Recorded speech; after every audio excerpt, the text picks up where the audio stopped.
Hey again, guys. Do you know what I like to do when I get something off my chest? I like to look at some baseball cards.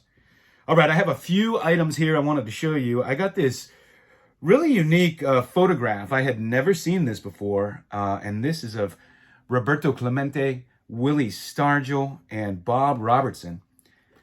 Never saw this photo before. It's signed by Bob Robertson, but I got it more for the photograph.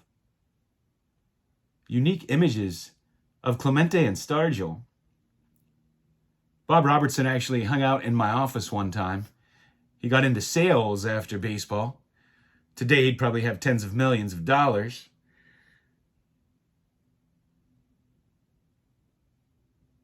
It's funny because he was a pretty big guy. And in this photograph, he's the shortest one. I got this 1962 stat back. This is from a famous collector's collection that was auctioned off on Love of the Game. But it's an autographed Al Kaline, and it's a great card. These are nice to get autographed. Normally, I don't like to have cards with facsimile signatures also signed, but I do make exceptions for some, and especially for the exhibit cards. Great cards to have autographed, and that's just a great image with the bats. Got this great Rick Monday rookie card, and he was the first player ever selected in the Major League Baseball draft. Beautiful copy. And how cool is this? 1995 Sportflix, and this is Ken Griffey Jr. and Barry Bonds. What a great card.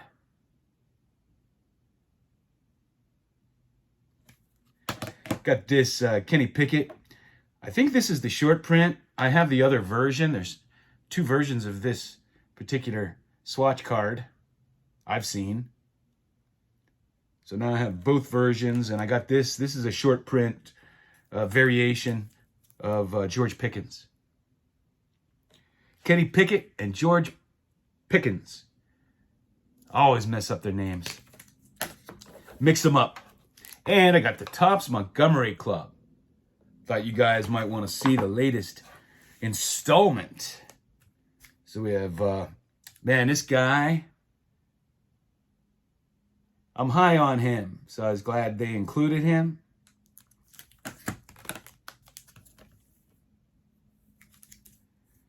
Some of the top rookies in this. Michael Harris. Interesting design on these. It's kind of like 1990 Topps on drugs. Mike Trout. Aaron Judge.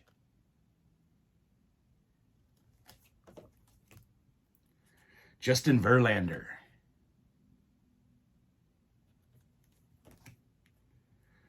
Vlad.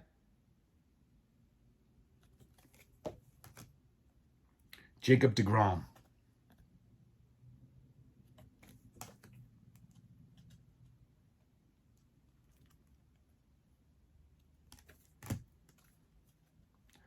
Hey, while I showed these, I wanted to thank you very much. I gave a shout out to Fast Breaks and Breakfast.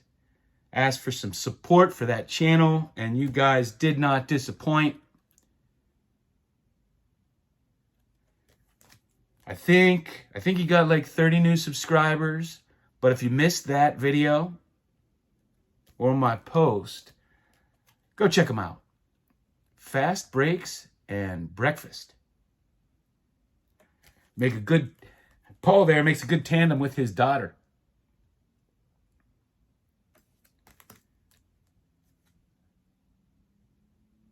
He likes his Cuban cards, like I do.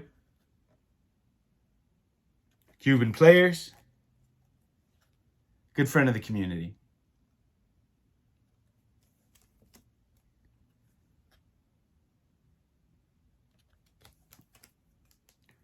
Two more here. So that's the Montgomery set. latest installment. This is one of those things where I'm afraid not to get my membership as soon as it comes available. I think it's hard if you didn't have the membership already. Not sure. I think so.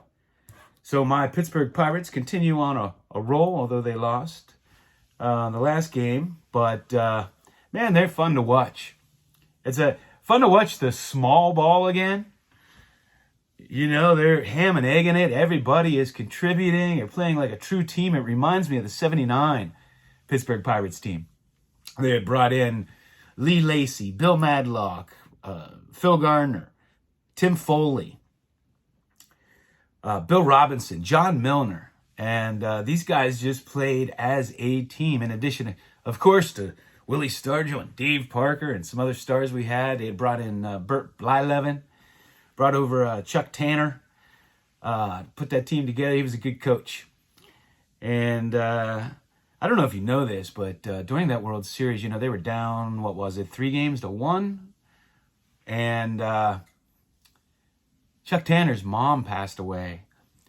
And he still went to the game. He had an inspirational speech. And he called on, I got to meet Jim Rooker, who was not exactly everybody's first choice to pitch in the next game of the World Series. And he pitched a beauty. One of the great World Series performances in history. Turned the series around, and the Pirates came back and won that series. 1979. So that's what I have for you. As always, hey, thanks for collecting. Thanks for collecting.